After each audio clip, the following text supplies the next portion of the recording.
All right, so I'm Carrick, I'm Austin. and the project idea we had was we wanted to do a double class Jeopardy, and um, we wanted to make it so that each of the classrooms you combined them into the groups. So like you'd have I don't know, 5 or 6 groups of 6, so that they could all interact with each other and help each other with the questions. Yeah, pretty much we'll just have, say, social studies and math put together. Both aren't always the most, I guess you could say, related topics Yeah. in schools. I mean, usually you're usually good at one or the other, or you can kind of understand one and grasp the other one, but you don't really understand the important concepts.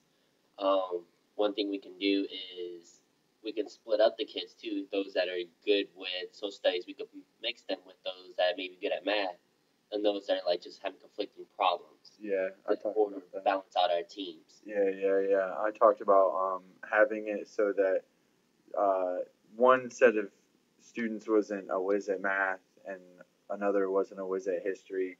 You combine those, and then you effectively like neutralize the whizzes with the kids who maybe aren't as good with them, because when the really smart kids are getting the questions right, but they might not understand the question, and then some of the other questions the lower level students will get, or one student might be better with history and the other better with math.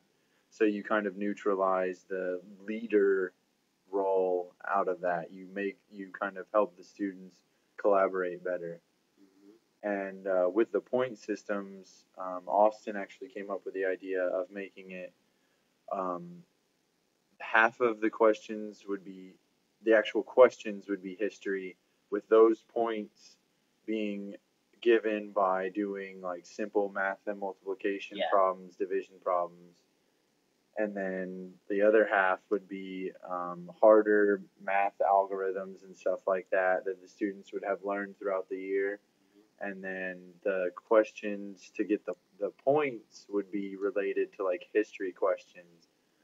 Like, what did you say? So, like, say for example, if you had some long division problem, the points for that question could be, what year did Christopher Columbus set sail for the ocean blue? Right. Well, yeah, it's 1492. Right. Yeah. Well, we're obviously not going to have something with an uneven number like that. Just keep it as a 1900, Yeah. 2000. Yeah.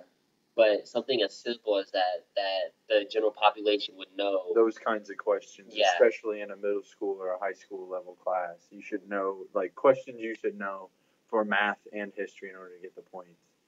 And the other reason we wanted to do this kind of activity is because it allowed for a lot of co-op learning, and that had helped motivate the students. Yeah. And we both really talked about that all semester, was that co-op learning and engaging environment and stuff was what you really needed in the class.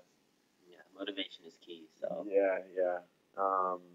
And it also allowed for Austin brought it up that it would allow for reflective practice, and the informative and the summative assessments would be easier laid out. And this was like planning an assessment to plan your assessment kind of thing. This kind of shows that constantly when you're a teacher, you're just doing reflective practice, whether before you even create an assessment, during the actual lesson, even post assessment. So next time you're like, well, what could I have done better? What way to make this easier for the students, yet also more fun and engaging? Right, yeah. And I thought that was a really good idea because it would help both of us. So, and then like as we're making our assessments, we can even ask the other teacher, hey, how did you feel like this question went? How did you feel like the students knew this? So you're just interacting with your colleagues as well as creating an informative assessment through the Jeopardy game to better inform your summative assessment and the rest of your lesson plan. You could do this towards the middle of the year and influence the rest of the year if you wanted, So I thought that was a really good idea. But that's pretty much why we wanted to do this, was to create a fun and engaging environment, and through reflective practice we just make ourselves better teachers and help our colleagues out. And you could do this with pretty much any class. Very, very much so. Maybe even trying to talk to the school board, maybe do it a couple, right, like once every couple months, right, just to right, really bring out something they can really look forward to through learning. right, yeah. But that's pretty much all we had to say about that. We just wanted to use this video to better explain what we already put in our paper. So